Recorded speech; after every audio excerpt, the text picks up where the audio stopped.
엄마! 가글 했는데 입에서 뭐가 나왔어! 그거 올리덴탈 체크 가글이라 그런겨. 지금 쓰고 있는 가글 사용 후 확인해 보셨나요? 무색소, 무알콜, 무계면 활성제의 올리덴탈 체크 가글은 쉽게 나온 입안의 이물질을 눈으로 확인할 수 있습니다. 딴지마켓에서 판매 중입니다. 한글도 남보다 빨리 깨치고 참 똑똑했는데 갈수록 실력이 뒤처지는 것 같아 걱정이에요. 혹시 초등학교 교과서 본 적 있어요? 어려운 어휘가 너무 많아요. 학교에서는 어휘 개념을 하나하나 설명해 줄 시간이 정말 부족하잖아요. 그럼 어떡하죠? 내 아이의 어휘만큼은 내가 책임져야죠. 어휘 공부의 정성. 초등어휘 3000, 초등어휘 5000. 검색창에 초등어휘 3000을 쳐보세요. 자려고 누웠는데 저스툰 지루한 지하철에 저스툰 자려고 누웠는데 지루한 지하철에 클래스가 다른 재미 저스툰 클래스가 다른 재미 저스툰 웹툰 웹소설은 저스툰 클래스가 다른 재미 저스툰 다이어트를 위한 꿀팁. 동결건조 채소와 곡물, 단백질 그리고 효소와 비타민, 미네랄로 만든 다이어트 전용 그린 스무디로 하루 한두 끼만 바꿔 드세요. 비타샵 그린 스무디 다이어트 1522-6648 1522-6648 혹은 비타샵을 검색해주세요.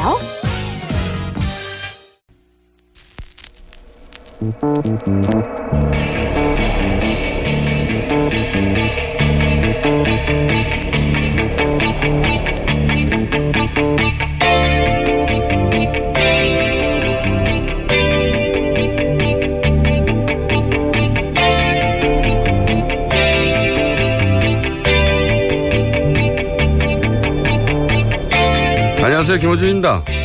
삼성 미래전략실의 장충기 전 차장이 언론인들과 주고받은 문자가 보도됐습니다.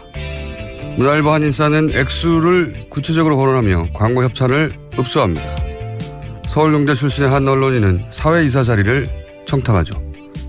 연합뉴스 관계자는 이건희 회장의 성매매 보도를 자신들은 자제하겠다며 묻지도 않은 보도 통제를 먼저 자청합니다. 또 다른 인사는 조선일보 방상훈 사장을 통해 조선일보 지면과 TV조선이 이건희 회장 성매매 사건을 보도하지 않도록 조치했다고 보고를 합니다. 어떤 인사는 포털의 기사 노출을 막았다며 댓글 숫자를 언급하죠.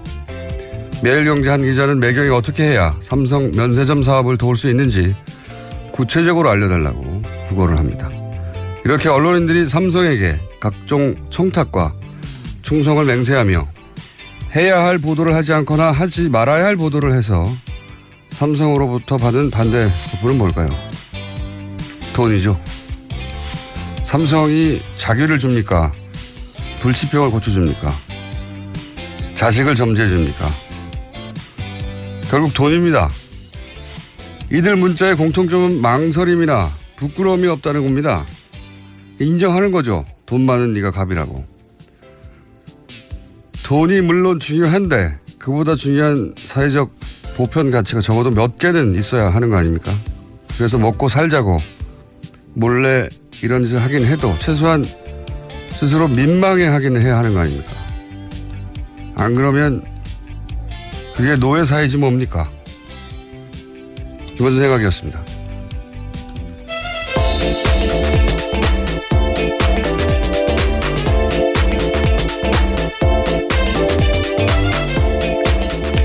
시사인의 김은지입니다. 시사인의 특종이에요. 네, 그 이야기를 하셨어야죠. 지금 하잖아요. 주정희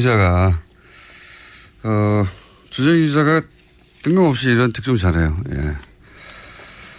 특종한 내용이고 그 구체적 문자를 읽으면 아주 구체적으로 너무 남사스러워가지고. 예, 네. 지난주에 그 내용 읽고 있는데 사실 정말 부끄러웠습니다. 같은 기자란 사실이. 굉장히 민망한데 그 민망한 거를 어떻게 보냈는지 그것도 지금 특검이 이제 관련 수사하다가 예, 장충기 전 차장이라니까 별로 높지 않은 건데 사장이에요. 네, 그렇죠. 미래전략실 실장은 부회장이고요. 전체.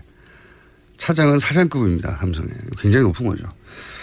이분이 이제 그 대관, 그러니까 정부를 상대로 업무를 한 분인데 정보를 모으고 이분한테 이런 보고를 하는 거죠. 다 여기저기서. 기업만 했겠습니까? 아니, 언론만 했겠습니까?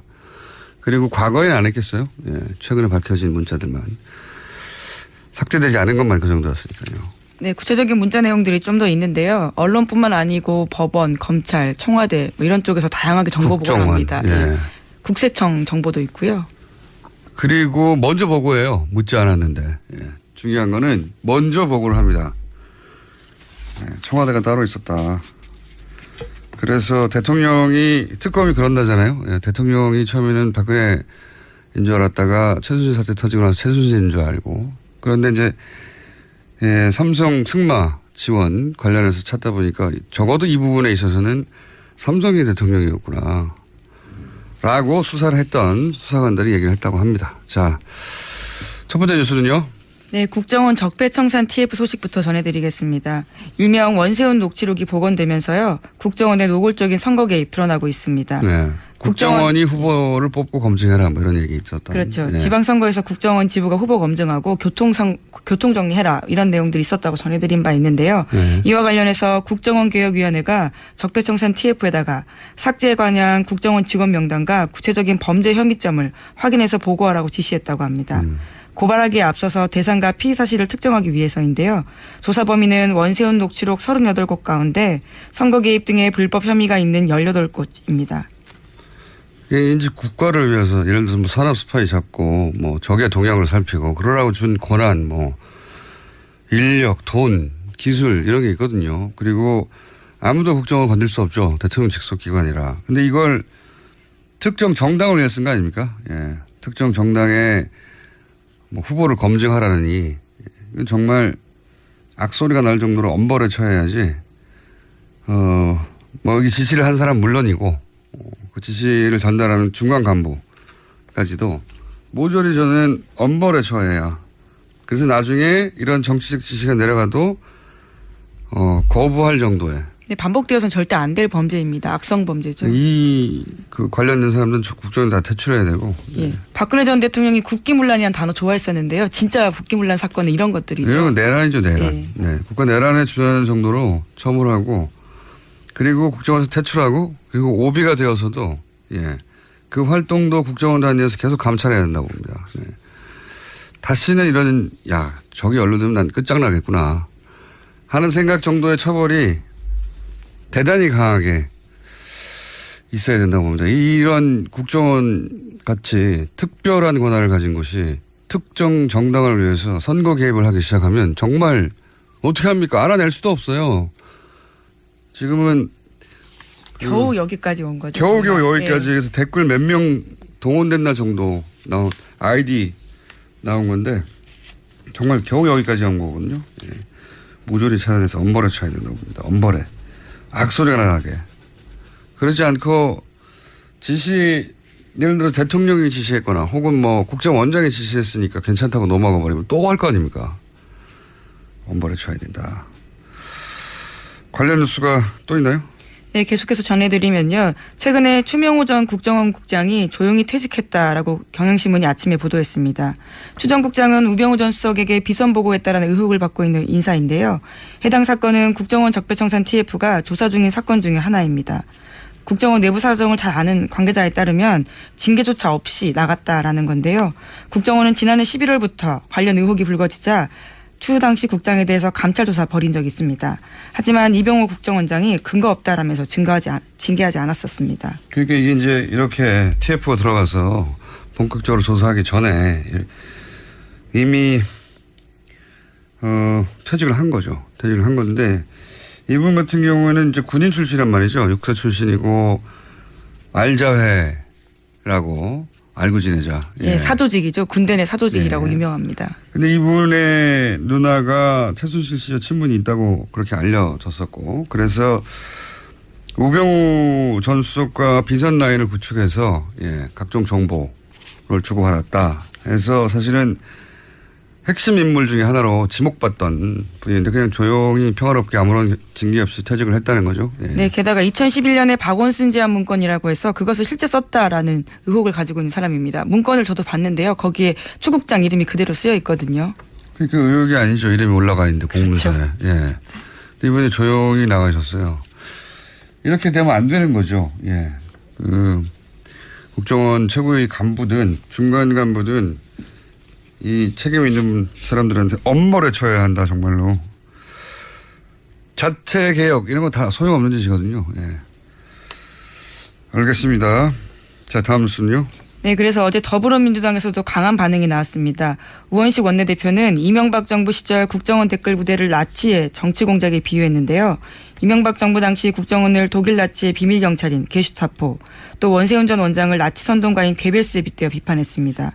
그러면서 원세훈 전 원장은 이명박 전 대통령의 최측근이었다면서 국정원 개입, 대선 개입 배우로 이명박 전 대통령을 겨냥했습니다.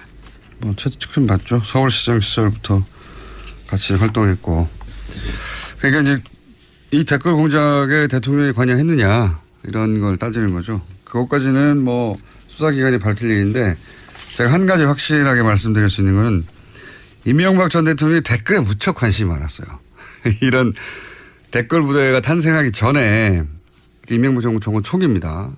청와대에 입성했던 인사로부터 제가 한 쿠션 받아서 직접 들은 이야기입니다. 그 행정관 사무실 있잖아요. 그런데 대통령이 내려와가지고 이 기사 댓글이 왜 있느냐고. 그리고 여기 댓글을 왜 안 다냐고. 저 직접 들은 얘기 9년 전에. 예. 정권 초기에. 저는 그렇게 본인이 관련된 기사에 달린 댓글들을 보고 청와대 그 행정관 사무실까지 와가지고 댓글 가지고 뭐라고 한 대통령의 댓글에 대한 관심이 결국 댓글 부대 탄생의 배경이었다라고 저는 생각합니다. 실제 기사에 댓글을 직접 달라고 닥달을 그 행정관 사무실의 책상 뒤에 와서 그렇게 세밀한 지시까지 했다는 말씀이신 예. 거죠? 그건 제가 직접 들은 얘기예요. 초창기. 9년 전에. 그게 댓글 부대에 이어질 줄은 그때는 몰랐지만 댓글에 관심이 많았다. 이건 확실합니다. 네. 댓글에 관심 많은 것과 범죄 사실은 또 다른 문제인데요. 별개의 그것까지 문제죠. 예, 갖다라면 정말 큰 문제죠. 별개의 문제인데 댓글에 관심이 많았다는 거. 자기 기사를 안 읽는 사람도 있잖아요. 대통령이 그것까지 챙기겠느냐 싶은데 정권 측에 아주 열심히 챙겼다는 얘기는 제가 직접 들은 바가 있습니다. 다음 뉴스는요. 네, 앞서 오프닝에서 말씀하신 뉴스 전해드리겠습니다. 특검이 장충기 전 사장 미래전략실 전 차장의 문자 메시지 일부를 공개했는데요. 시사인에서 공개됐습니다. 언론사 전현직 간부들이 각종 청탁을 하면서 우호적인 기사를 약속한 정황이 담겨 있는데요. 문화일보 편집국장 같은 경우에는 지난해 8월 달에 관련된 협찬액을 부탁을 하면서요. 앞으로 좋은 기사, 좋은 지면으로 보답하겠다라고 보냈습니다. 또 매일경제 기자 같은 경우에는요. 어떻게 하면 삼성의 면세점 사업을 도와줄 수 있는지 구체적으로 알려줬으면 좋겠다라고 했고요. 정말 이게 웃긴 거죠. 예. 존경 없는 실차장님이라고 시작하는 문자입니다.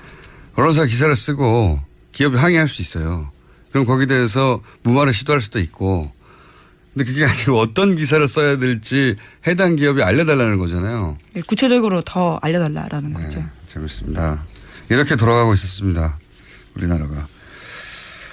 다음 뉴스는요. 네, 관련해서 계속해서 또 삼성 쪽 이야기들이 나오고 있는데요. 삼성그룹 미래전략실이 백혈병 피해자들을 대리하는 변호사까지 관리했다라는 보도입니다. 이게 왜 의미 있는 기사냐면요. 삼성과 싸우는 측의 변호인이에요. 그 변호인을 삼성이 관리했다는 겁니다. 예, 삼성이 삼성을 대리하는 변호인들에 대해서 잘해주었다. 아무 기사도 아니잖아요. 그게 아니고 삼성의 백혈병 피해자들이 변호인을 고용했어요. 그런데 서로 싸우는 상대잖아요. 근데 그 변호인을 따로 관리하는 겁니다. 예, 그 대리하는 박아무개 변호사에게 고가의 공연 티켓을 여러 차례 보냈다라는 건데요. 장충기 전 차장의 문자 메시지를 보면 해당 박 변호사가 이렇게 문자를 보냅니다. 사장님이 계속 보내주시는 예술의 전당 등 티켓을 잘 받아서 문화생활을 풍성하게 하고 있다. 이렇게 내용을 보냈는데요. 그 문화생활을 풍성하게 하고 있다까지 문자를 할 수 있어요. 예, 보내줬으니까. 뿐만 아니라 사장님이 관심 가져주는 덕분에 삼성 백혈병 옴부즈만 위원회는 예방 대책을 위해 정상적인 경로를 잘 찾아가고 있다. 라면서 자신도 상임 고문의 자리에서 나름의 역할을 하고 있다라고 이야기합니다. 그러니까 이 옴부즈만 위원회라는 게 이제 외부에 독립기구를 두고 삼성 피해자들 위하는 기구거든요. 결국은. 예. 그 기구에 대한 보고도 하는 거죠. 사실은 이런 일을 하면 삼성은 접근하면 안 되는 거죠. 기본적으로. 예. 근데 그 생각해 보시면 삼성은 변호사들 참 좋아해요. 예전에 국정원의 기조실장과 장충기 전 차장이 감사원 사무총장 인사를 놓고 그 마음에 안 들다 그 사람 바꿔라 이런 문자 주고받았던 거 예, 전화 통화했었습니다. 예, 그때는요. 보도한 적이 있는데 예, 저희가 다룬 적이 있는데 그때 결국 그 감사원 사무총장 자리에 앉힌 사람이 삼성을 대리하던 변호사였어요. 예, 이건희 회장 변호사였죠. 이완수 변호사라고요. 사무총장 실제로 됐습니다. 네. 법조인들을 기본적으로 관리를 타이트하게 하는 것 같습니다. 판사 출신도 그렇고 검사 출신도 그렇고 변호사도 그렇고 어쨌든 삼성과 싸우는 곳에 그런 사람들을 대리하는 변호인들도 다 관리한다 이겁니다. 자, 또 있습니까? 네, 뿐만 아니라 장충기 전 차장 문자 메시지 보면요. 대학 총장, 교수, 언론인들이 다양하게 공연 티켓 고맙다라 문자 메시지 보내는데요. 세심한 배려에 감사한다. 수준 높은 공연 관람을 기회 줘서 고맙다. 이렇게 문자 보낸다고 합니다. 뿐만 아니라 꽃바구니와 와인 잘 받았다면서 집사람이 아주 감격했다라는 문자 메시지를 보낸 고위 기업이 또 뭘 있었습니다. 그렇게 감격까지 했겠어요. 그렇게 실제로 문자를 보냈습니다. 문자는 보냈겠지만 그리고 대학 총장도 등장하고 교수도 등장하고 언론도 등장하고 기업인도 등장하고 뭐 어디 총장입니다. 이런 것도 등장하고 문자가 가관입니다. 그러니까 관리하지 않은 영역이 있었나 싶고요. 삼성이 차후에 삼성의 이익과 관련될 가능성이 조금이라도 있으면 다 관리했던 것 같고 그러니까 이 사람 예를 들어서 특정 교수를 막 관리해 두는 이유가 나중에 삼성이 곤욕을 치른다거나 위기에 처할 때 삼성을 변호하거나 기업을 그렇게까지 몰아붙일 건 아니지 않느냐 이런 기사를 쓰게 될 수 있는 거죠. 예. 그래서 관리를 했다. 저한테는 왜 안 보내는지 모르겠어요. 받으실 건가요? 아니 와인 보내주면 전 잘 먹죠. 그리고 또 이런 기사를 보도를 하겠죠. 근데 예, 절대 보내주지 않는다는 거. 자, 오늘 중요한 그 손님 오셨기 때문에 제목만 읽고 끝낼 것 같습니다. 네, 오늘 잠시 후에 오늘 다룬 삼성과 관련한 아주 관련이 깊은 분이죠. 공정위의 김상조 위원장님이 직접 스튜디오에 출연을 하십니다. 기대가 저는 매우 큽니다. 자, 제목 정도 읽고 끝내겠습니다. 예, 그제 이재용 삼성전자 부회장 결심 공판에서 박영수 특검 직접 왔었는데 그 자리에서 물 뿌리고 폭언한 사람들이 있었다고 전해드렸습니다. 그에 대해서 검찰이 정식 수사 착수할 계획이라고 합니다. 특검 때부터 그랬죠. 네, 더 이상 안 참는 거겠고. 또 있습니까? 제목을 읽어야 되는 꼭. 네, 또 문무일 검찰총장이요. 과거 수사 문제를 언급하면서 처음으로 대국민 사과를 했습니다. 그리고요. 네, 또 정윤회 문건 수사랑 청와대 함명 의혹 제기됐던 포스코 수사 등을 염두에 두면서 이것들을 하겠다라는 의미로도 보이고요. 또 다른 소식 하나 더 전해드리면 군서열 1위인 합참의장에는 정경두 공군 참모총장 내정됐다고 합니다. 그러니까 군 인사청문회 통과하게 되면요. 해군 출신 송영무 국방부 장관, 공군 출신 합참의장이 군을 이끌게 됩니다. 창군 이래 처음 있는 일이라고 합니다. 지금까지는 대부분 육사 출신이었죠. 예. 뭐 유럽처럼 여성 국방장관은 아니어도 최소한 육사 출신이 아닌 바깥의 눈으로는 봐야 되겠다. 이런 의지인 거죠. 예. 알겠습니다. 여기까지 하겠습니다. 시사인의 김은지였습니다. 감사합니다. 아무도 묻지도 따지지도 않고 가입하셨다고요? 보험은 너무 어려워요. 걱정 마십시오. 마이보험 체크가 도와드립니다. 1800-7917 마이보험 체크로 지금 전화주세요. 1800-7917 이미 가입한 보험이나 신규 보험도 가장 좋은 조건을 체크해서 찾아드립니다.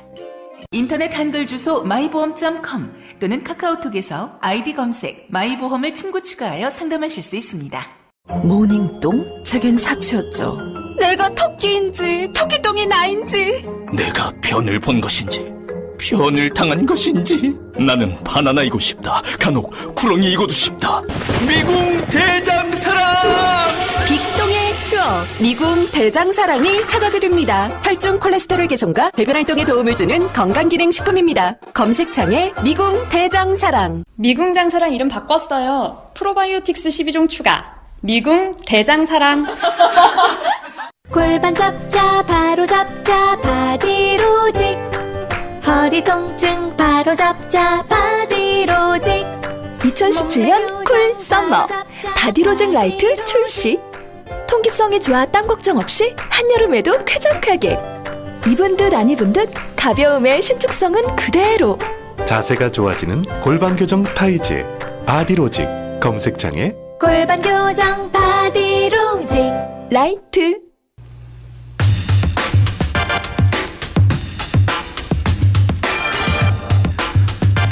우리 사회 을들이 비명을 지르는 건 공정위가 일을 제대로 안 해서다. 네. 김상조 공정거래위원장 스튜디오에 직접 나오셨습니다. 안녕하십니까? 네, 안녕하십니까? 네, 이렇게 높으신 분께서 직접. 위원장 되시기 전에 공정위원장 혹시라도 되시면 저희 방송에 꼭 먼저 나와달라고 부탁을 저희가 그렇게 신신당부를 했는데도 불구하고 지난주에 MBC를 먼저 출연하셔가지고 예. 저희 같은 중소방송사를 먼저 챙기셔야 할 공정위원장께서 대형 방송사부터 출연하시면 방송의 공정거래 굉장히 나쁜 시그널을 줍니다. 예, 뭐 제가 요즘은 기업들에게서는 갑일지는 모르지만 또 네. 언론이나 그 국회에 대해서는 또 의리거든요. 그러니까 저도 눈치 봐야 할 때가 많습니다. 대형 방송사부터 출연하면 안 되는 거거든요. MBC 얼마나 큽니까? TV에서 건물 달랑 하나예요. 조그만 거. 그래도 뭐 김어준 총수의 영향력은 뭐 MBC 못지 않다고 생각을 하고 있습니다. 그럼 먼저 오셨어야죠. 여기를. 네, 섭섭합니다. 예, 알겠습니다. 요즘 제가 그 언론을 보다 보면 이야 공정위가 이렇게 힘이 센 곳이었나. 공정위가 뭐 하는지 모르는 사람 진짜 많았어요. 예. 공정위가 뭐 하는 데입니까? 일단 설명해 주십시오. 말 그대로 공정한 시장 경제 질서를 확립하는 것을 조직의 책무로 하고 있는 중요한 기관이고요. 네. 다른 나라에서는 정말로 중요한 역할을 하고 있는. 다른 나라에서는 뭐 담합이라든가 기업들이 벌벌 떠는 조직이 원래 공정위 아닙니까? 그렇습니다. 미국 네. 같은 데서는 공룡 기업을 분할 명령을 내리기도 하고. 분할해라? 예. 그러니까 AT&T라고 장거리 전화를 독점하고 있던 회사를 4개로 쪼개는 독과점법 때문에? 네, 그렇습니다. 뭐 그런 역할을 하기도 했었죠. 예. 자본주의 사회인데 예. 스스로 성장한 기업을 니네가 독과점이니까 공정거래 거스리니 분할해라 이런 적이 있었어요? 네, 미국에서 그런 적이 있었습니다. 뭐 그럴 정도로 힘이 세고요. 예. 그게 제대로 작동하는 자본주의네요. 말하자면. 사실 우리나라 공정거래위원회도 선진국의 경쟁당국이 하고 있는 좁은 의미의 경쟁 정책에 대해서는 굉장히 열심히 일을 해왔습니다. 좁은 의미라 하면? 그러니까 이제 말 그대로 독점 네. 또는 이제 담합 이제 이런 거를 그러니까 규제하는 역할이고요. 그래서 사실 어제 언론 보도에도 났습니다마는 GCL이라고 이런 세계의 경쟁 당국을 평가하는 기관에서 우리나라 공정위를 최우수 경쟁 당국으로 평가를 했고요. 아시아에서는 유일한 평가를 받은 기관입니다. 근데 우리나라에서는 공정위가 이렇게 다른 나라에서 보는 것처럼 좁은 의미의 경쟁 당국으로서의 역할만을 하는 것이 아니라 우리 사회에서 논란이 되는 것처럼 재벌 개혁이나 또는 이제 갑을 관계를 개혁하는 이제 이런 부분이 공정위에게 추가로 과제로 주어져 있는 것이죠. 그래서 우리나라 국민들은 아마 공정위 하면 다른 나라의 국민들이 생각하고 있는 그런 과제들보다는 재벌 개혁과 갑을 관계 해소 이제 이런 쪽을 먼저 생각할 수밖에 없는 상황이었고 이제 그런 측면에서 그동안 공정위가 국민의 기대에 걸맞는 역할을 하지 못했던 것이 이제 공정위에 대해서 비판이 일부 있었던 원인이라고 할 수가 있겠습니다. 일부 아니고 많이 있었습니다. 제가 지금 현직 공정거래위원장입니다. 그렇게 평가하시면 제가 조직에서 영이 안 섭니다. 예. 아니 근데 지금 공정위에서 일하시는 분들은 굉장히 뿌듯할 것 같아요. 공정위가 이렇게 주목받은 것도 처음이고 사실은 공정위원장 누군지 이름 기억 안 나거든요. 이제는 공정위원장 누군지 다 알고 그리고 공정위가 하는 일에 대해서 시민들의 박수도 많고 응원도 많고 그러니까 힘이 나지 않습니까? 뭐 직원들 말씀을 들어보면 한편으로는 이렇게 주목받은 적이 없었으니까 뿌듯하다라는 말씀도 하시고 그다음 앞으로 더 잘해야 되겠다는 각오를 밝히기도 하는데 한편으로는 또 제가 과거에 이제 공정위가 국민의 기대에 맞는 역할을 하지 못했다라고 비판하면서 내부 혁신을 하자라고 얘기할 때는 또 나름 그러니까 좀 무섭기도 하고. 예, 뭐 그런 양면의 어떤 감정을 느끼고 있는 것 같습니다. 아니, 근데 공정위원들은 그 위원장님을 뭐랄까요. 상대하기 굉장히 쉬울 것 같은 게 오늘, 저희는 이제 위원장님이니까. 적어도 수행원 몇 명과 함께 대리 운전을 해서 오실 줄 알았더니 혼자 운전을 해가지고 지하 4층에 혼자 어슬렁거리는 걸 저희 작가들이 뛰어내려서 주워왔어요. 아, 그렇게 표현하시면 안 되고요. 그리고 그 유명한 가방 있지 않습니까? 예. 가방 들고 다 떨어진 거. 그 바꾸시지도 못하죠, 이제. 예, 뭐 사실 바꾸고 제 싶은데. 천은 뭐 바꾸든지 아니면 이제 좀 칠을 새로 하든지 이렇게 하라고 자꾸 이제 왜냐면 가방 오니까 예. 위원장님보다 가방을 먼저 찍어요, 사람들이. 네. 밖에서 예. 작가들이 자기들 찍고 막 들고. 예. 유명한 아이템 됐습니다. 뭐 근데 하여튼 뭐 저의 상징처럼 됐기 때문에 제가 공정거래위원장을 하는 한은 못 바꿀 것 같습니다. 예. 저희가 뜯어버릴까요? 새로 바꾸시게. 네. 그리고 말을 조용조용 이렇게 점잖게 서늘하게 하는 분은 또 처음이에요. 예. 원래 그렇게 했는데요. 웃으면서 예. 웃으면서 너 죽을래 이러시는 거잖아요. 그렇지 않습니다. 또 한편으로는 예. 요즘 김상조가 너무 말랑말랑해졌다는 얘기도 많이 듣고 있죠. 예. 그건 아마도 말랑말랑해졌다기보다는 맨 처음에 재벌 개혁을 시도할 줄 알았더니 예. 그거는 시간을 좀 준다고 하고 예. 프랜차이즈부터 시작하셨잖아요, 사실상. 예. 그래서 이건 역시 재벌은 어려운 건가? 말랑말랑한 건가 생각하시는 것 같은데 그 이유를 좀 설명해 주세요. 왜 프랜차이즈부터 첫 번째 공정위의 프로젝트가 된 건지. 그 사실은 굉장히 어려운 문제고 네. 개혁의 전략과도 관련된 것인데요. 크게 보면 두 가지 접근 방법이 있을 수가 있습니다. 뭐 옛날에 사회주의 국가의 체제 전환 경험을 비춰본다면 러시아처럼 빅뱅 전략으로 가장 핵심적인 과제부터 먼저 하는 전략이 있을 수가 있는 거고. 삼성을 쾅 때린다든가. 네, 뭐 그렇게 접근할 수도 있는 거고 또 하나는 이제 중국의 만만디 전략처럼 주변에서 이렇게 성과를 만들어가는 그런 전략이 있을 수가 있는데 아마 빅뱅 전략을 취한다면 재벌 개혁을 가장 먼저 해야 되겠죠. 네. 그렇지만 이제 지금의 우리나라의 국회의 어떤 구조라든지 또는 이제 국민들의 어떻게 보면 두 개의 국가로 쪼개져 있는 이런 상황들을 생각을 한다면 재벌 개혁을 중심으로 하는 빅뱅 전략은 굉장히 큰 논란을 일으키고 우리 사회를 필요하죠. 예, 그렇습니다. 입법도. 그리고 사실은 재벌 개혁의 대부분의 어떤 수단은 입법을 통한 것인데 그렇죠. 뭐 지금 국회를 통과할 법률이 과연 몇 개나 되겠느냐라고 하는 현실적인 판단도 있을 수가 있는 거고요. 그래서 이제 저 개인적으로는 모든 국민들이 찬성할 수 있는 공감할 수 있는 그런 개혁과제 즉 우리 사회의 을의 눈물을 닦아준다라고 하는 그런 일상생활에서의 어떤 불공정 문제를 먼저 접근함으로써 개혁의 성과를 만들어내고 이것이 후퇴하지 않을 전진을 만들어내는 길이다라고 하는 공감을 만들어내는 전략으로 가는 것이 보다 현명할 수 있다라고 생각을 합니다. 그런 의미에서 본다면 제가 좀 더 신중한 전략을 택한 것이지 개혁의 의지가 후퇴한 것은 아니라고 말씀드릴 수가 있겠습니다. 개혁의 의지를 의심하면서 도전하지 말라고. 네. 예. 뭐 그거는 조금 좀 과한 표현이긴 했었는데요. 네. 좀 더 정확하게 말씀드리면 새 정부 또는 공정거래위원회의 개혁의 의지를 의심하지 말고 그 의지에 도전하지 말라라는 의미였는데 말이 잘못 나가서 공권력에 도전하지 말라라고 표현하게 됐습니다. 도전하면 어떻게 됩니까? 지금 공정거래위원회 등 정부가 갖고 있는 행정부서가 갖고 있는 공권력을 엄정하게 행사할 겁니다. 청동원에서. 네, 그러니까 사실은 개혁을 완성 아무 표정도 없이 이렇게 개혁을 완성하기 위해서는 새로운 법과 제도를 만들어야 되지만 현행 법률의 엄정한 집행만으로도 할 수 있는 것들이 굉장히 많습니다. 그 점을 잊지 마시기 바랍니다. 아니 이게 이렇게 점잖게 서늘하게 까불면 죽는다는 말을 하시는 분은 처음 봤어요. 도전하지 마라 아닙니까? 도전하지 마라. 그 청문회. 예. 청문회를 처음 당해보신 거잖아요. 당연히 그렇습니다. 네. 시민단체에서는 보통 재벌들을 청문하는 거죠. 사회적으로. 예, 사실 작년 말에 국정농단 청문회 때 제가 진술인으로도 나갔었죠. 그러니까요. 예. 반대편에만 서 계시다가 예. 청문을 당해보셨잖아요. 그렇습니다. 기분이 어떠시던가요? 어느 의원님께서 이런 말씀을 하시더라고요. 정치인은 선거를 한번 치르면 겸손해지고 공직자는 청문회를 한번 경험하면 겸손해진다라고 하던데요. 정말 많은 겸손을 배우게 됐습니다. 공정위원장이 되고 싶어서. 아닙니다.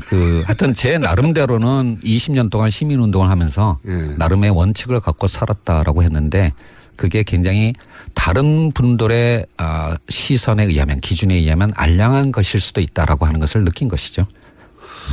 그렇다기보다는 문제가 안 되는 거를 정치적으로 문제 삼아서 억지를 부린 거 아니었습니까? 실제로 이건 내가 정말 잘못했구나 반성하고 그러니까 나는 잘한다고 했는데 다른 사람의 눈은 다르게 보일 수도 있었다 이게 아니라 진짜로 잘못했다고 반성하신 거 있어요? 제가 이 나이까지 살아오면서 왜 잘못이 없었겠습니까? 이제 그런 거에 대해서는 그 청문회 과정에서 다 인정을 하고 또 송구스럽다는 말씀도 여러 차례 드렸고요. 그렇지만 이제 솔직히 말씀드리면 네, 솔직히 말씀해 주세요. 예. 뭐 현재 4당 구조 또는 뭐 정의당까지 합치면 5당으로 돼 있는 우리나라의 국회 구조에서 이제 정책 검증보다는 각 당의 이제 입장이 앞서는 그런 청문회였다라고 생각을 하고요. 솔직히 청문 과정에서 제가 의원님과 국민들에게 말씀드리고 싶은 공정거래위원장이 된다면 무엇을 어떻게 하겠다라고 하는 것을 말씀드릴 기회가 없었다라고 하는 것이 너무나 아쉬웠습니다. 예. 그 문제가 안 되는 걸 문제 삼은 정치적 수사에 화를 안 나셨어요? 그때? 화를 낼 입장이 아니었죠. 나중에 끝나고 나서 지들은 뭐 이런 생각 안 하셨어요? 자꾸 그렇게 유도하니까 질문하지 마십시오. 그러니까 조금 있다가 이제 국회 가야 됩니다. 왜냐하면 심지어 부적격 후보였고, 네. 부적격 후보였어요. 기억하시는지 모르겠는데, 네네. 예. 청문 보고서 채택을 거부했습니다. 이 사람은 예. 절대 안 된다고. 네. 절대 안 되는 분으로 지목당하신 거죠 그때. 예. 뭐 몇몇 장관 후보자들이 비슷한 상황에 있었고요. 아마 제가 사실은 좀 섭섭함을 느끼는 부분이 있다면 네. 뭐 국회보다는 오히려 대통령한테 섭섭함을 느끼고 왜요? 있어요. 왜요?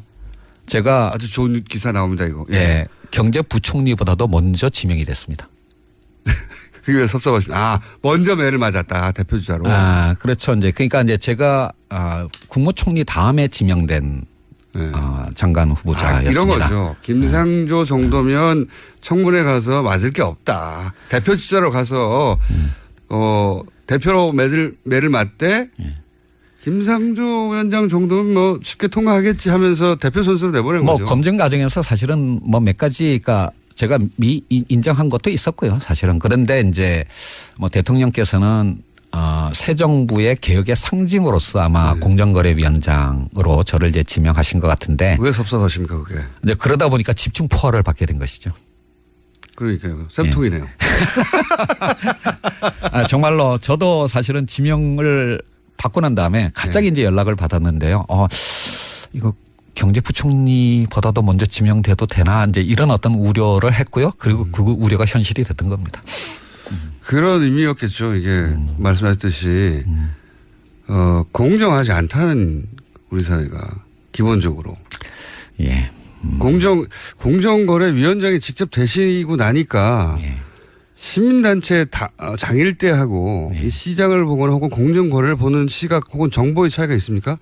내가 이걸 잘 몰랐었구나라든가. 그런 건 아니에요. 사실은 제가 20년 동안 시민단체 활동을 하면서 가장 많이 들여다본 정부 부서가 공정위와 금융위였습니다. 네. 그래서 그럼 다음에 금융위원장 하실 겁니까? 그런 말씀하지 마시고요.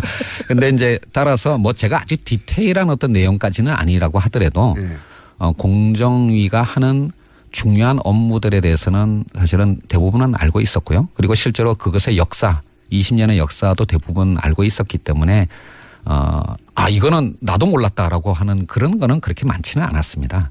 그래서 지금까지는 적어도 좀 익숙한 어떤 일을 하고 있다라는 느낌을 갖고 있고요. 다만 우리 사회에 만연된 그런 불공정성을 개혁하기 위해서 이제 시민단체와는 다른 입장이니까 이제 시민단체는 비판을 하고 대안을 제시하는 데까지만 하면 됐지만 공정거래위원장은 그 대안을 실현하고 집행해야 되는 일까지 해야 되기 때문에 좀 더 많은 고민을 하고 있다. 결과로 평가받게 되겠죠. 당연히. 그렇습니다. 뭐 지금 이제 한 2달 정도 됐는데요. 취임한 지. 근데 지금까지는 이제 목소리만으로도 평가를 받을 수 있었지만 이제 지금부터는 성과를 내야 됩니다. 예. 그 예측 가능한 재벌 개혁이라는 표현을 쓰셨어요. 예. 그러니까 빅뱅처럼 누가 뭘 어떻게 하는지 모르게 갑자기 뒤통수 때려대시 빵 하지 않고 예측 가능한 재벌 개혁이라고 말씀하셨는데 이게 어떤 의미입니까? 사람들은 이제 물론 프랜차이즈 문제도 당연히 관심이 있습니다. 왜냐하면 프랜차이즈 사장 정도 되면 을이 아니라 병 정도 되거든요, 사실은. 예, 맞습니다. 예. 그 위에 대기업이 있고 그다음에 프랜차이즈가 있고 그다음에 자기들은 병 정도 된다라고 생각하잖아요. 그래서 을병 관계 정도를 지금 정리하시고 있는 거잖아요. 말하자면. 그렇죠. 이제 갑에 해당하는 재벌 개혁에 대해서 제가 일반 국민들이 저에 대해서 갖고 있는 상식과는 다른 어떤 말을 하고 행보를 보이고 있는 이유가 있습니다. 그래서 말랑말랑하다고 지금. 예. 그렇죠. 사실은 한 10년 전부터 그러니까 2008년 크라이시스가 터질 때부터 사실은 글로도 이제 여러 차례 표현을 했는 크라이시스요? 위기요? 위기. 네. 죄송합니다. 2008년 글로벌 금융 위기 이후부터 제가 글로도 많이 썼던 건데요. 흔히 우리나라의 재벌하면 30개 그룹을 얘기를 합니다. 하지만 그 재벌 내에서도 양극화가 진행이 되었고요. 사실 재벌 내에서도 양극화가 있어요? 예, 30대 재벌 자산의 절반을 4대 그룹이 차지합니다. 상위에. 그러니까 30개 그룹이 아니라 사실은 4개 그룹이라고 표현하는 게 맞습니다. 그리고 그 최상위 4개 그룹을 빼고 나머지 중견 하위 그룹의 경우에는 개혁보다는 구조조정이 우선 과제입니다. 그러니까 과거에 한국 경제가 성장해왔던 그 모델이 그 방식이 이제 유효성을 가지지 않으면서 상당수의 그룹들이 잠재 내지는 현실적인 부실 상황을 보이고 있고요. 이런 4대 그룹 이후 4대 그룹에 안 들어가는 우리가 흔히 재벌이라고 부르는 것들은 상황이 그렇게 좋지는 않나 보네요. 예, 굉장히 좋지 않습니다. 그 4대 그룹 이하만 따진다면 3개 중에 하나는 진지한 구조조정. 예, 죄송합니다. 예, 아주 그러니까 진지한 구조조정 작업을 해야 할 상황에 처해 있다라고 할 수가 있고요. 이제 그렇기 때문에 30대 그러니까 이제 흔히 공정거래법이 지금까지 만약에 재벌들 예를 들어서 4대 그룹 이에 들어가지 않는 30대 재벌들이 그런 얘기 했으면 엄살이라고 했을 거예요. 다른. 근데 이제 위원장님이 얘기하니까 진짜 위기는 맞나 보네요. 예, 그렇습니다.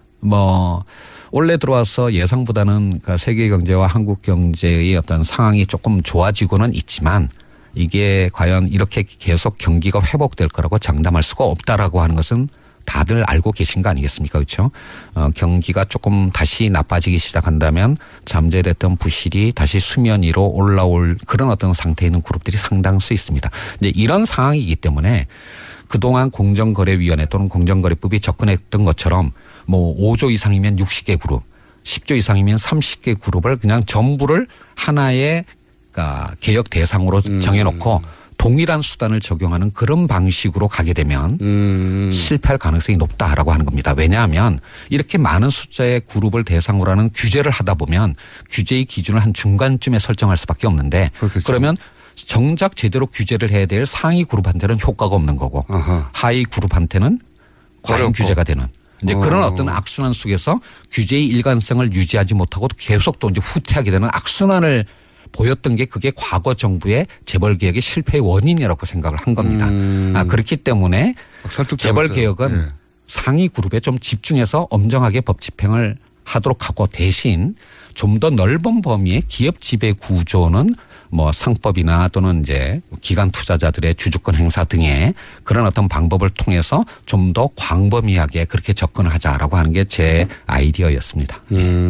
그렇군요. 재벌이라고 다 묶어서 재벌이라고 하면 안 된다 이제는. 거기도 양극화가 벌어졌다. 예, 그렇습니다. 단순한 대중소기업 간의 양극화뿐만 아니라 재벌 그룹들도 이제는 같은 재벌이 아니라고 보시면 됩니다. 그래요? 그러면 명칭도 좀 달리해야 되겠습니다. 4대 그룹 하고 나머지 대기업들 이런 식으로. 예, 그렇습니다. 그렇게 보시는 게 정확합니다. 위원장님이 워딩을 만들어 주셔야. 예. 그러니까 예를 하나 들어보면요. 사실 우리의 재벌 규제 정책과 비슷한 어떤 수단을 갖고 있는 유일한 나라가 사실은 일본입니다. 일본이 이제 정책의 대상으로 하는 그룹 재벌을 몇 개를 지정했는지 아십니까? 딱 6개밖에 안 됩니다. 재벌이 6개밖에 없다. 예. 그러니까 이제 일본의 공정거래법에 해당하는 법률에서 이렇게 강하게 규제를 하는 그룹으로 지정했던 게 6개밖에 안 됐거든요. 그러니까 100대 그룹 100대 재벌 이런 식으로 얘기하면 안 되겠군요, 이제는. 그러니까 이제 일본 경제 또는 일본 기업이 한국보다 얼마나 크다는 거는 다들 아실 테니까 그런 거에 비해서 본다면 사실은 이런 경제력 집중 억제와 같은 그런 강한 규제는 좀 더 좁은 범위를 설정해서 엄정하게 집행하는 것이 성공의 방법이라고 저는 생각을 합니다. 예. 설득되고 있어요. 제가 잘 모르는 분야이기 때문에 그런 건지. 예, 뭐 제가 총수님을 설득할 수 있으면 뭐 비교적 잘하고 있는 거라고 생각을 합니다. 설득되고 있습니다. 그리고 하림그룹 예. 닭고기 생산 1위 업체죠. 예. 예. 하림그룹을 사실상 첫 뭐랄까요 대상으로 해서 조사에 들어가셨잖아요. 왜 여기가 예. 중요합니까? 사실은 이것도 많은 분들이 오해하시는 건데요. 네. 사실 공정거래위원회가 올해 초에 업무 계획으로 예. 45개 민간 재벌측가 총수가 있는 저 같은 예, 45개 그룹을 대상으로 서면 실태 조사를 이미 했습니다. 그러니까 새 정부가 출범하기도 전에 이미 예, 그래서 이제 제가 취임할 즈음에 그 서면 실태 조사가 대충 마무리된 상황이었고요. 그래서 저는 운이 좋았던 거죠. 그 결과를 받아서 일감 몰아주기의 혐의가 좀 강하게 나타나는, 지금 뭐냐면 서면 조사만으로는 현실을 알기는 어려우니까 이제 현장 조사를 나가야 되지 않겠습니까? 이제 그런 현장 조사를 나갈 수 있는 서면 조사 결과가 제가 딱 취임하면서 제 손에 쥐어진 겁니다. 그래서 이제 대상이 되는 그룹들이 이제 뭐 여러 개가 있었는데요. 뭐 그 중에서 지금 몇 개의 그룹을 조사할 예정이다 또는 조사하고 있다 이런 말씀은 절대 드릴 수가 없습니다. 예, 이런 개별 기업에 대한 조사는 언제까지나 확인도 부인하지 않는 그런 입장을 갖고 있는데요. 뭐 하림의 경우에는 이미 언론 보도가 된 상황이고 뭐 일감 몰아주기 부분과 함께 일감 몰아주기가 왜 나쁜지 좀 설명해 주십시오. 이거는 이제 재벌의 어떤 부와 경영권의 승계와 관련된 문제인데요. 뭐 다들 아시는 것처럼 옛날에는 그냥 공익재단을 이용하기도 하고 물타기 증자를 하는 게 1세대 방식이었습니다. 그러다가 이제 요즘 논란이 되는 이재용 부회장 등등의 뭐 전환사채라든지 이와 같은 이제 주식과 연계되는 회사채를 이용하는 그런 방식이 2단계였고 일감 몰아주기가 이제 부의 편법 승계의 3단계쯤 해당하는 어떤 방식이라고 할 수가 있는데요. 왜 그렇습니까? 그러니까 이제 그룹이다 보니까 그러니까 그룹 계열사의 물량만으로도 상당한 정도의 일감을 마련할 수 있는 그런 사업들이 꽤 있습니다. 가장 대표적인 것이 물류라든지 아니면 계열사들의 전산 관리 이런 것들은 뭐 수십 개의 계열사가 있는 그룹 정도라면 그룹 계열사의 물량만으로도 충분한 정도의 회사 경영이 가능하지 않겠습니까? 그런 회사가 있는 것은 당연한 건데 그 회사의 주식을 총수 일가가 갖는 겁니다. 그래서 계열사의 물량을 몰아줌으로써 거기서부터 발생하는 어떤 수익을 계열사가 아니라 또는 계열사의 주주들이 아니라 총수 일가가 가져간다라는 것이 이제 일감 몰아주기의 본질인데요. 이것이 가지는 의미는 두 가지입니다. 첫 번째는 부와 경영권의 편법 승계의 씨앗이 된다라고 하는 것도 문제이지만 그 돈으로 또 자기 주식을 늘릴 수 있으니까요. 그리고 이제 대를 이어서 승계를 하는 문제가 있는 거예요. 그런데 두 번째 보다 심각한 문제가 있습니다. 바로 이런 일감 몰아주기가 주로 이루어지는 영역이 작은 어떤 중소기업들이나 영세 자영업자들이 밀집되어 있는 영역이에요. 그게 어떤 의미죠? 그러니까 골목 상권 문제, 그러니까 대형마트 또는 물류 또는 그러니까 건물 관리 또는 이제 그 전산 관리 이제 이런 쪽이 사실은 중소기업들이나 자영업자들이 해야 할 영역인데 여기에 이제 총수 일가가 주식을 갖고 있는 회사가 뚝 들어가 버리면 거기가 완전히 생태계가 황폐해지는 겁니다. 예를 들면 한때 뭐 90년대까지만 하더라도 우리나라 대학의 전산학과가 공대에서는 가장 인기 학과였습니다. 지금은 가장 인기가 없는 학과가 됐습니다. 왜냐하면 전산학과를 졸업해봐야 재벌 계열사의 하청업체의 직원밖에 비정규직 직원밖에 안 된다는 걸 이미 알게 된 것이죠. 이런 식으로 했기 때문에 인터넷 강국인 한국이 제대로 된 전산관리 회사가 하나도 존재하지 않게 된 것입니다. 다 구멍가게 역할밖에 안 되니까요. 이렇게 쉽게 설명하시지. 그래서 그 일감 몰아주기는 단순히 부와 경영권의 편법 승계를 차단한다는 의미뿐만 아니라 이른바 우리나라 기업의 생태계를 복원한다. 그래서 중소기업이 대기업으로 큰 그룹으로 성장할 수 있는 이 기업의 성장 사다리를 복원한다라는 의미에서 보다 중요한 과제라고 할 수가 있겠습니다.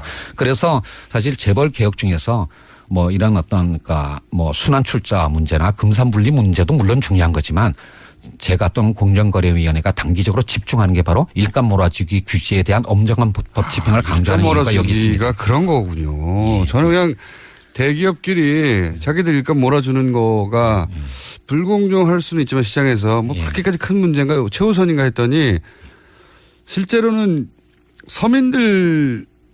서민들로부터 돈을 뽑아내서 재벌 3세들이 자기 경영권을 확보하는 구조를 만들어낸 거네요. 뭐 MRO라는 예를 하나 들어보면 될 것 같은데요. 뭐 큰 그룹 몇만 명, 몇십만 명이 일하는 그룹이니까 거기서 사용하는 사무 용기가 얼마나 많겠습니까? 네. 뭐 볼펜 이런 것들이요. 근데 그런 것들을 옛날에는 주변에 문방구에서 직접 샀습니다.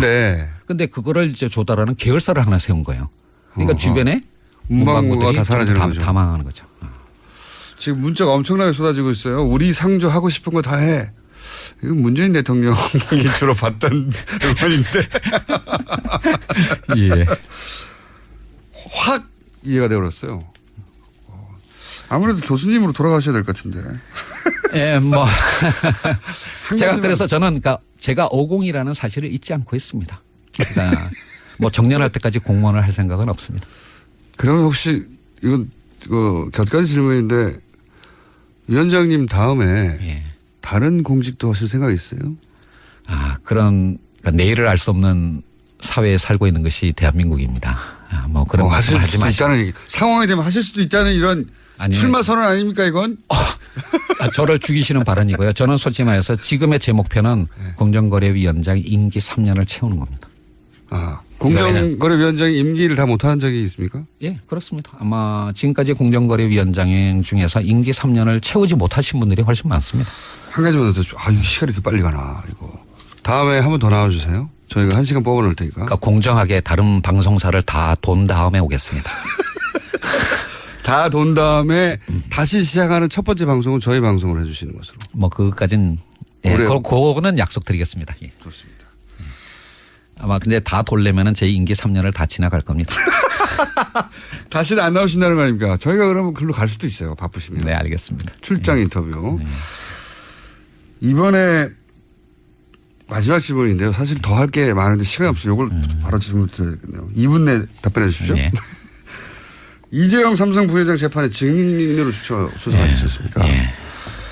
이제 물론 이제 공직자시니까 그리고 재판부가 판단할 일이니까 다른 말씀하실 수 없더라도 이재용 부회장이 여기서 무죄를 받을 수도 있지 않습니까? 재판부의 판단으로. 그렇습니다. 예. 핵심적인 어떤 혐의인 뇌물죄에 관해서는 결과를 정당하기 어렵습니다. 보시기엔 어떻습니까? 아마 지난번에 여기 출연했을 때 제가 말했던 것 같은데요. 반반이라고 생각합니다. 즉 가능성은 반반인데 예. 그거는 사법부가 판단하겠죠. 그 사법부의 판단에 대한 가능성이 아니라 보시기에 죄가 있다고 보십니까? 이거는 그냥 제가 자유로운 어떤 신분이었으면 명확하게 답변을 드렸을 텐데요. 지금 공정거래위원장 더더군다나 공직자로서 또 증인으로까지 나간 부분이 논란이 되고 있기 때문에 그 부분에 대해서는 제가 답변을 드리기는 어려운데 다만 마지막 결심에서 변호인 측이 내세운 변론의 내용은 제가 보기에는 문제가 굉장히 많았다라고 생각을 합니다. 말이 안 되죠. 예, 승계 작업 자체가 존재하지 않았다라고 하는 것은 그거는 그 부분에 대해서 진짜 전문가시잖아요. 예. 승계 작업 자체가 존재하지 않았다. 그러니까 아예 원인 무효를 만들어 버리는 거죠. 그런 작업이 없었는데 어떻게 해. 그 부분은 이제 하여튼 뭐 우리나라 국민의 상식과 반하는 어떤 이제 변론이었는데요. 그거 자체보다도 더 큰 문제는 그렇게 변론을 함으로써 저는 이재용 부회장의 평판에 더 나쁜 영향을 미쳤다라고 생각을 합니다. 이게 이재용 부회장과 삼성의 미래에는 더 큰 비용을 만들어낸 것이라고 생각을 합니다. 너무 아쉽네요. 이렇게 보내야 하다니. 김상조 공정거래위원장이었습니다. 감사합니다. 네, 감사합니다. 네. 3부